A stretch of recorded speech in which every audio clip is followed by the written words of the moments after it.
Edie's side was always easier for me to understand.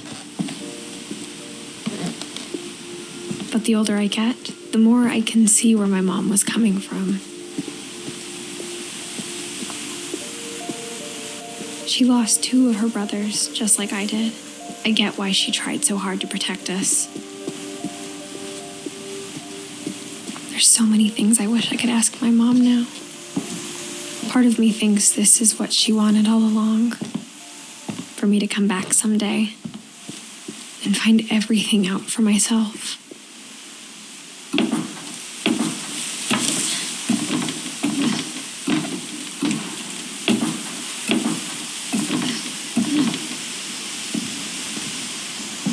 But looking back on it now,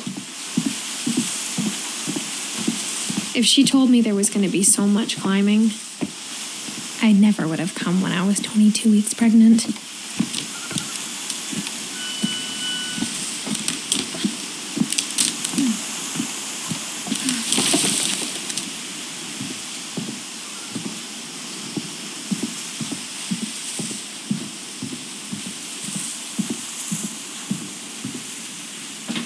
I never met Grandpa Sam, but I think he and my mom had a lot in common.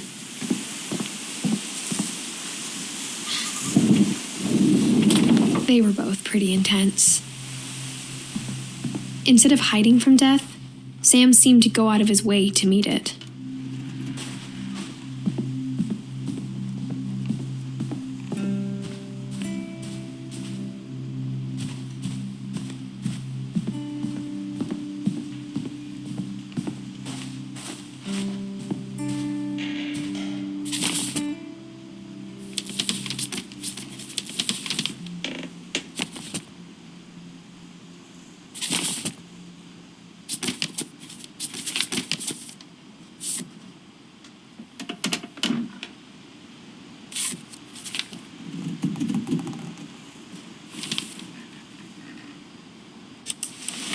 Dawn, I promise, you'll never forget this weekend. Yes, sir. These memories are going to last a lifetime. Perfect. Am I gonna have to shoot anything? It's gonna rain the whole weekend, isn't it? I will never forget this weekend, Dad. That's the spirit. Okay, got it. I'm gonna take some pictures, okay? Just be careful. That camera's older than you are.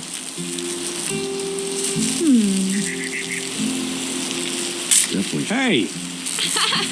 That's a keeper. I'm just saying, I'm not always going to be here, Dawn. You'll need to remember this stuff if you want to survive. I'll be fine, Dad. You know who else thought he was going to be fine? Some guy who died. Dawn, I'm being serious. I know, Dad. You're always serious. Doesn't being out here make you want to chill out? Well, to tell you the truth, I haven't been out here in 20 years. Dawn, don't you think you could find something more interesting to photograph? Dad! Good eyes, Dawn. Before you take the shot, let me get a picture of you.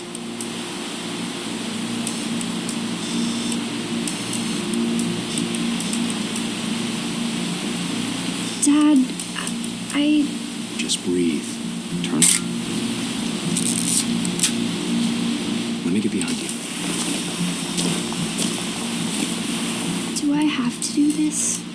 Dawn, you don't have to do anything. But if you want to survive, you'll need to be strong.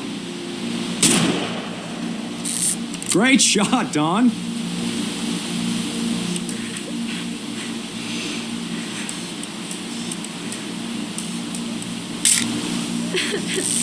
I'm proud of you, Dawn. Always remember that, okay?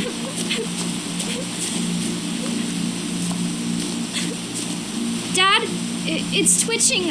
I think That's it's totally still... normal, Dawn. Just focus on the camera. Try not to think about... Dad!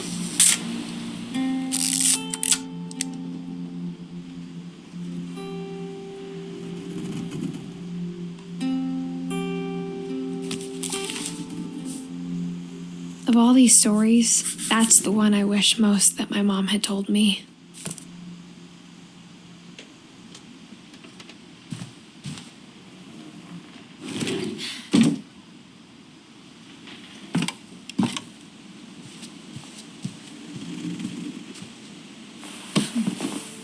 After Sam died, my mom and Edie got really close. They'd both lost a lot.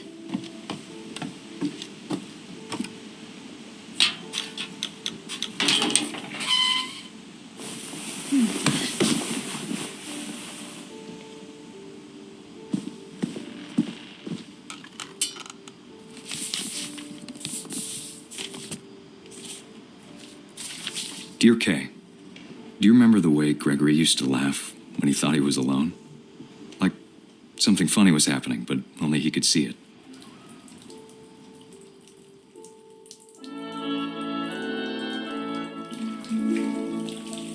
I think he saw things the rest of us don't.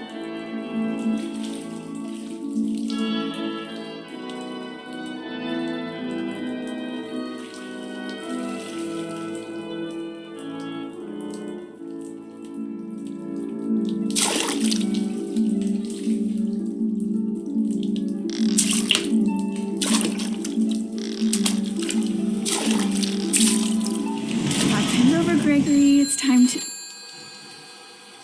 Hold on, sweetie. Hello? Sam, I told you I don't want to talk right now. I wonder what he saw. What his world was like.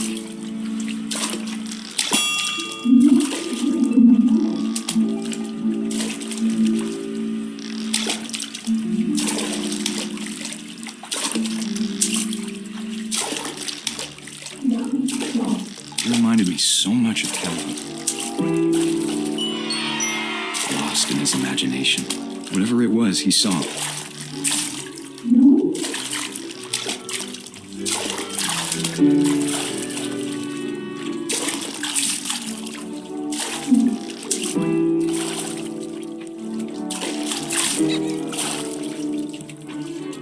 It sure made him happy.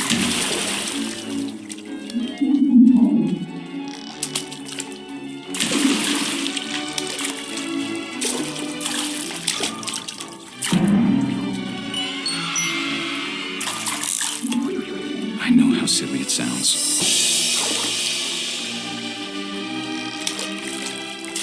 That I worried about a baby being too happy. But I could feel him slipping away. Sorry about that, Gregory. I know you did everything you could. Maybe if I hadn't called that night. Damn it. I wish he could have told us. Hold on, I don't want this to be... About the world he saw.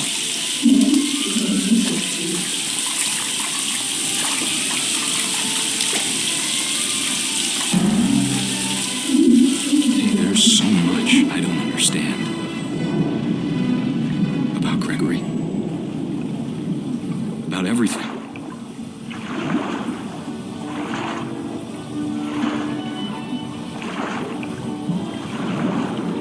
But I know what happened wasn't your fault.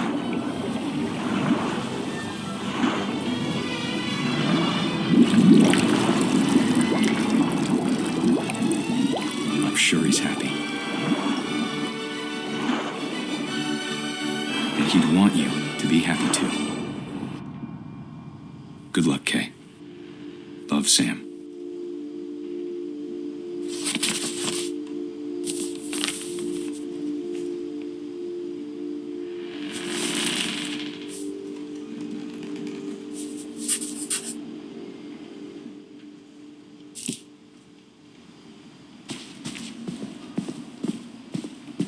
I can't imagine my mom ever writing poetry, and yet...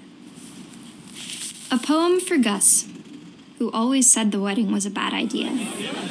Our father never hit us kids, at least not very hard, before the day my brother said with teenage disregard that he'd be dead before he'd see a wedding in our yard.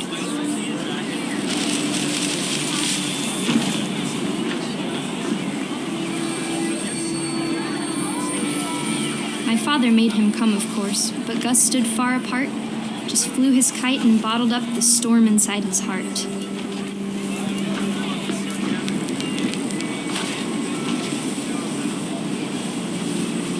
I tried to talk him out of it, but though he'd never met her, We don't need a stepmom, were the words that I now remember. pronounce you husband and wife. You may kiss the bride.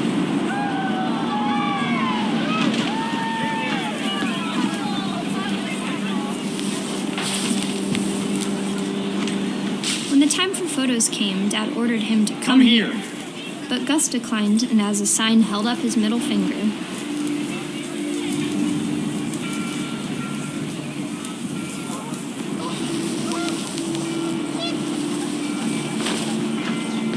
The wind picked up and panicked geese appeared and quickly went. But all the humans did that day was go inside the tent.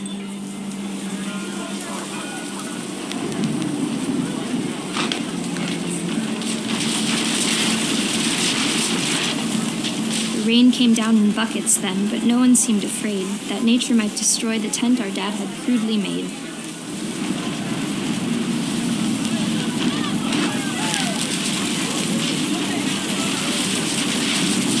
The thunder sounded much too close and full of angry power, but all my father said to this was, "Make the music louder."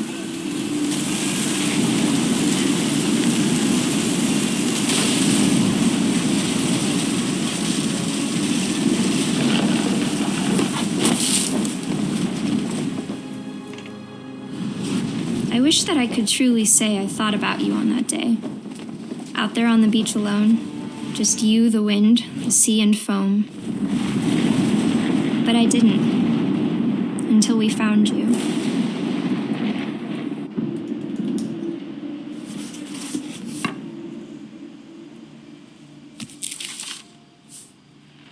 She never talked about him, but Mom told me once if I was a boy, they were going to name me Gus.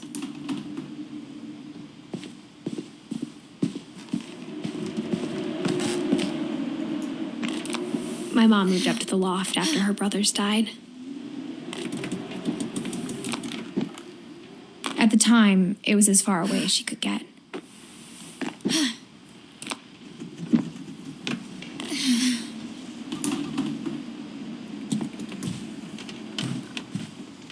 She spent a summer building houses in Calcutta, where she met my dad, Sanjay.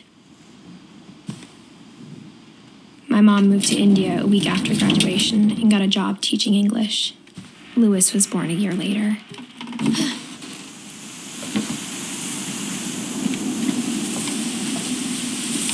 When my dad died, I don't think Mom knew where else to go. I'm sure Edie was happy to have her back. The house had to get a little bigger, but Edie was used to that. And for a while, things were good, almost normal, but it didn't last. The beginning of the end was Milton's 10th birthday, when Edie gave him a castle.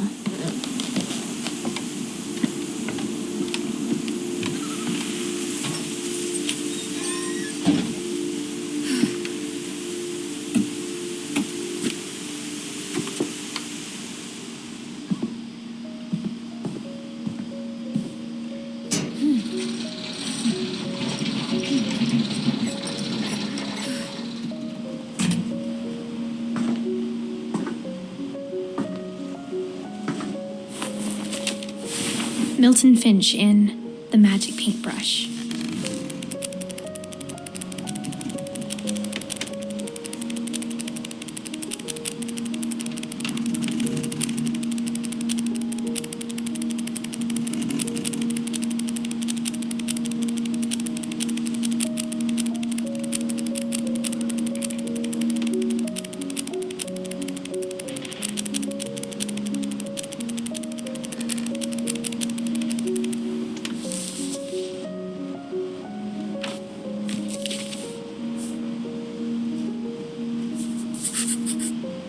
I was 4 when Milton disappeared.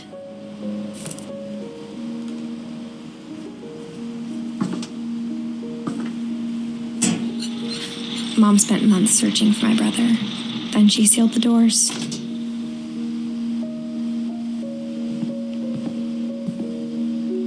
Whatever Milton had found in the house, Mom didn't want it getting out.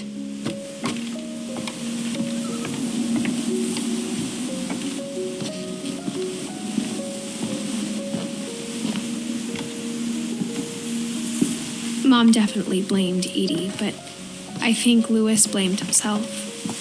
After he graduated, he just spent more and more time in his room, until Mom got him a job at the cannery.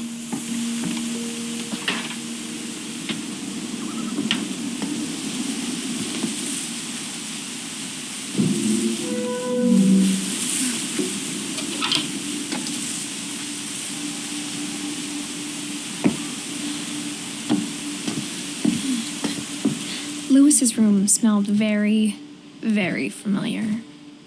That part of him lived on.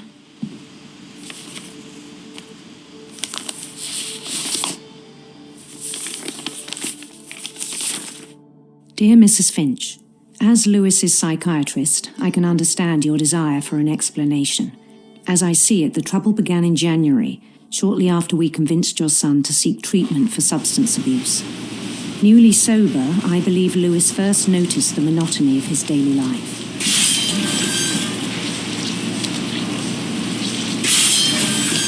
He kept working at the cannery, but he withdrew part of himself. In our sessions, I saw the same behavior.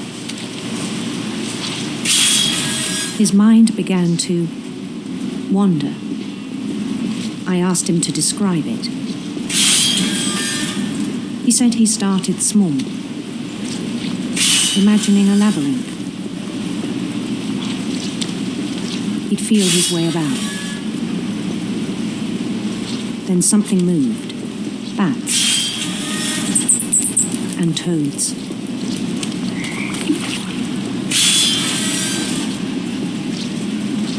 And things that have not names. He knew it was all in his head. But he took it very seriously. I had hoped he'd find himself.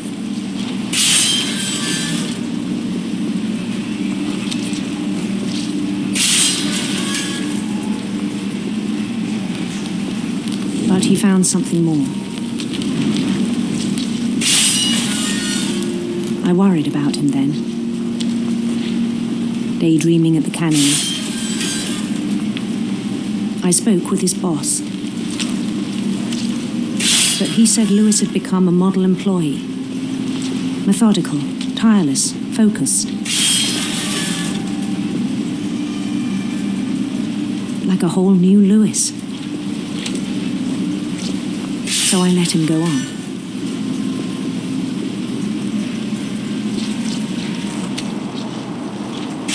I even encouraged him.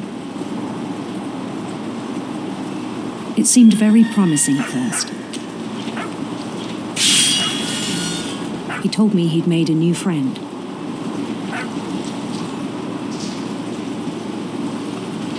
On the edge of a city he named Louis Utopia. He built the city up slowly, brick by brick. Then he made musicians.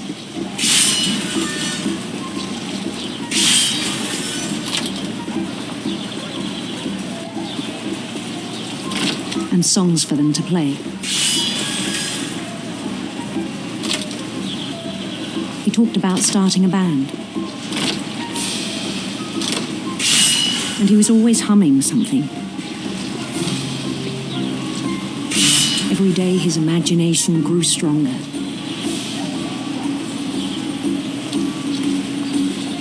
He no longer spoke at the cannery. But his chopping was as reliable as ever. Then one day it struck him that all the cheering crowds, even the stones under his feet, were all in his imagination, so he could do whatever he wished.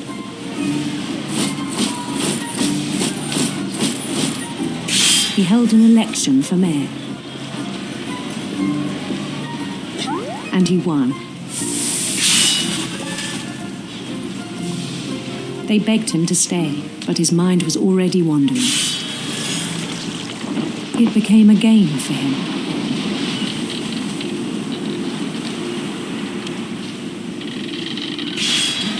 He'd conquer a city, then immediately push on. New Louisville.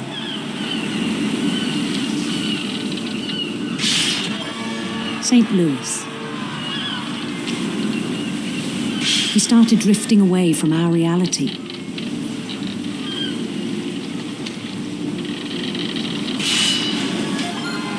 Minneapolis, until one day he forgot to go home from the cannery. Even as his mother pleaded with him, part of Louis kept sailing on.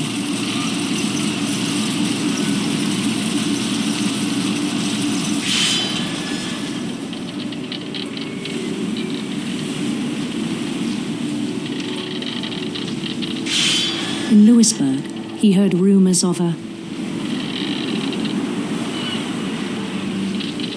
handsome queen.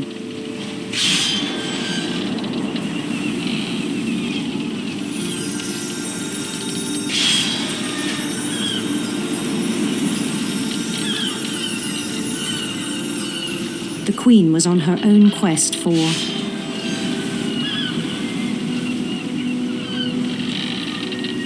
radiant rainbows.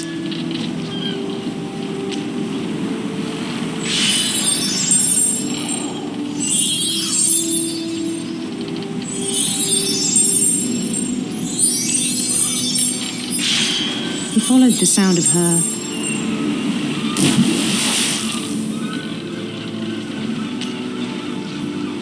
silver harp.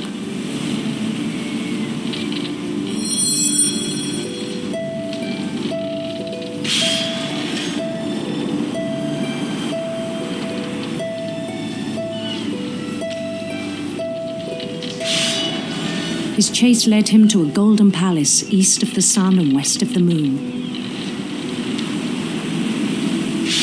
Even then, his logic remained sound.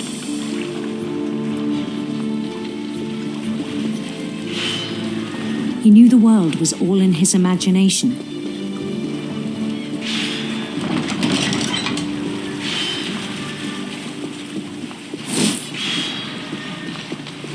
But he was so proud of having created it. In his own eyes, he'd become something greater than a king.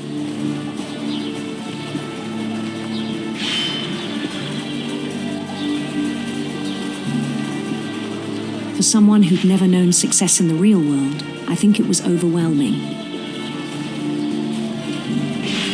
And then it struck him that the real Louis was not the one chopping salmon, but the one climbing the steps of a golden palace.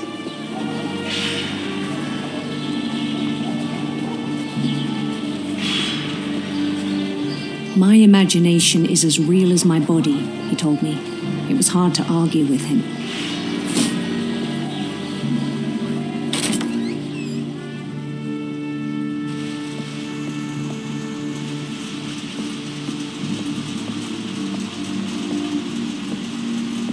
He began to forget the world we know.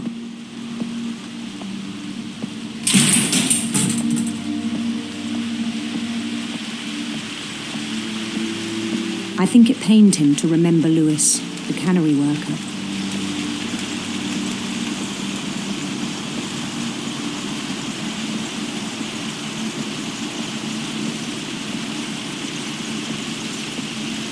He began to despise the man with a royal contempt.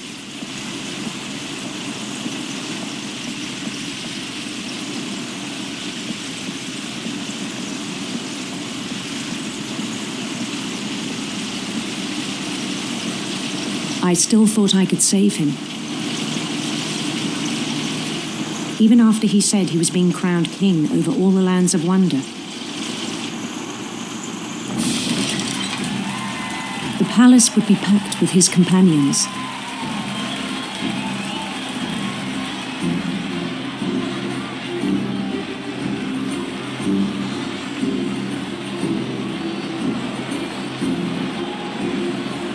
Including the wise Calico who'd insisted on advising him.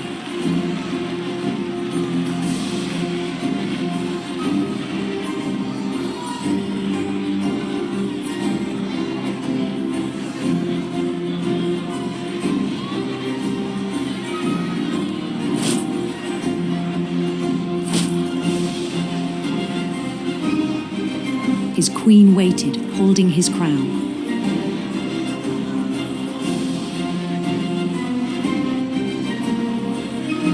There was only one thing left to do.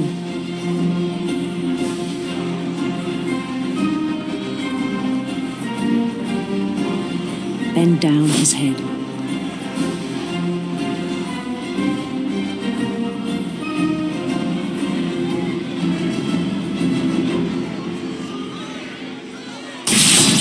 And the rest I think you know.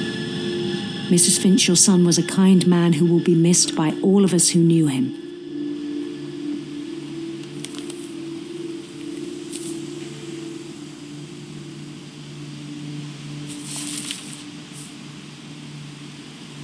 My brother was really cool. I wish you could have met him.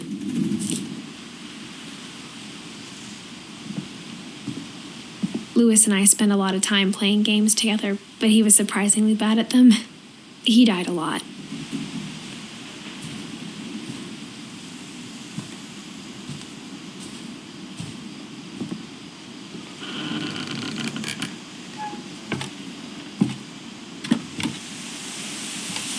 On the way back from Louis's funeral, my mom told me to start packing. She waited until the day before we left to tell Edie. I'm not sure if she wanted to make it easier or harder.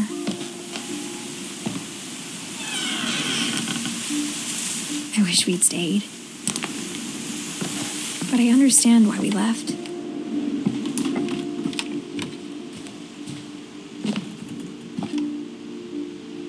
My mom ended up leaving everything behind. What happened that night had been coming for a long time. Maybe it should have come sooner.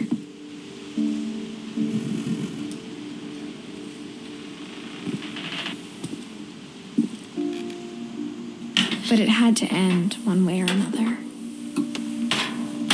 All that's left now is to tell you about that last night.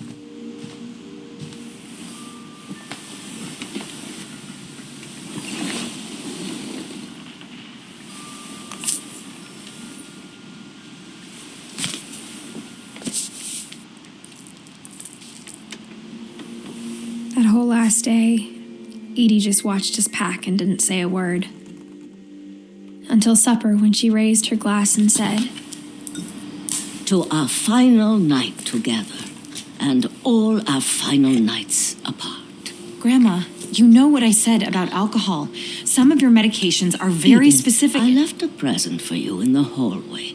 Why don't you go open it? The grown-ups have to argue now. I'm sorry, you're right. We're all leaving tomorrow. Let's just enjoy our last... I'm not leaving. Edith, you're excused.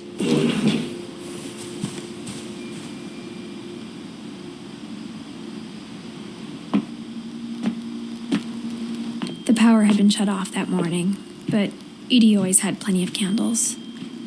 When my mom sealed the library, I don't think she knew about the other entrance, or that Edie had a key to it.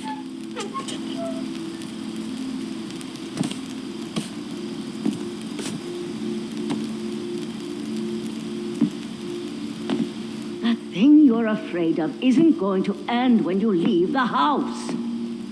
Edith has a right to know these stories. My children are dead because of your stories. I think it's best if Edith and I leave tonight. We'll have the nursing home send a van for you in the morning, okay?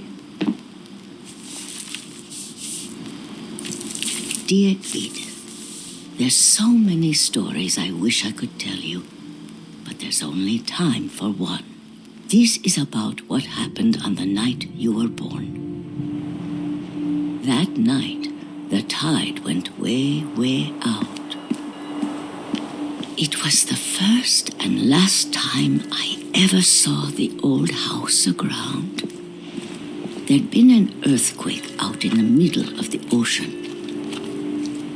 They called it the lowest tide in 1,000 years. God, it smelled awful. You know, I've seen that house every day of my life.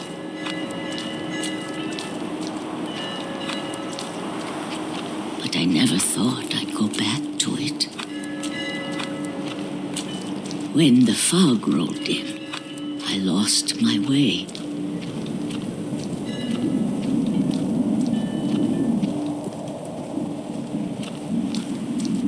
I got turned around.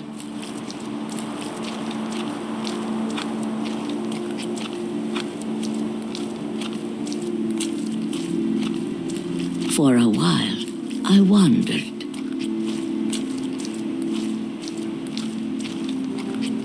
I started seeing things.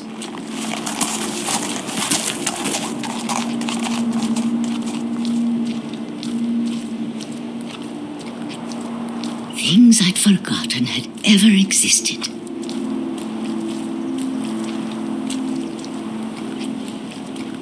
But when I saw them, they felt like old friends. That night, a lot of things came back to me. Or maybe I came back to them.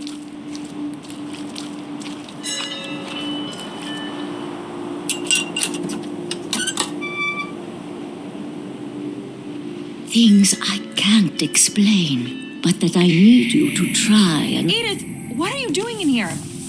It's mine. Edith! Mom, you're gonna rip it. Let go. I kicked and screamed, but Mom dragged me to the car.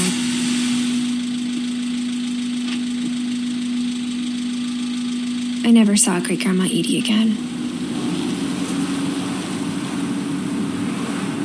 The next morning, the van came to pick her up, but she was already gone.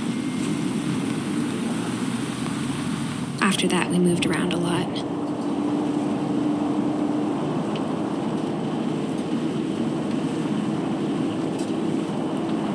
We both tried to make the best of it.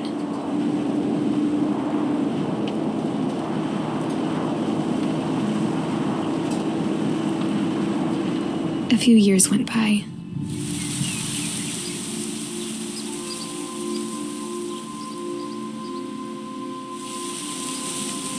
My mom didn't like to talk about it, but she started getting sick a lot. The rest happened pretty quickly.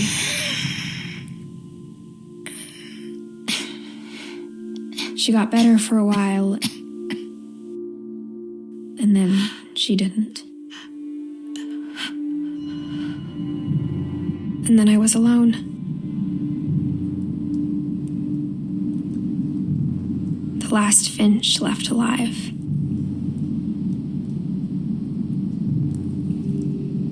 Until I found out about you. I'm still not sure what to tell you about all this.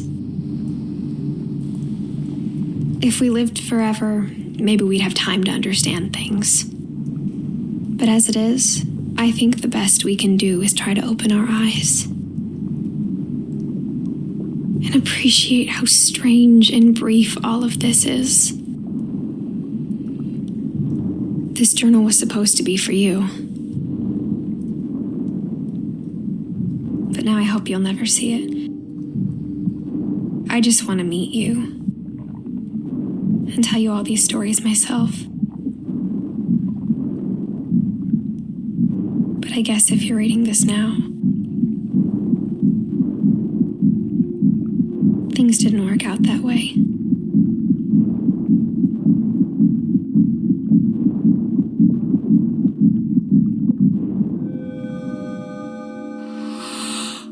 This is where your story begins. I'm sorry I won't be there to see it. It's a lot to ask, but I don't want you to be sad that I'm gone.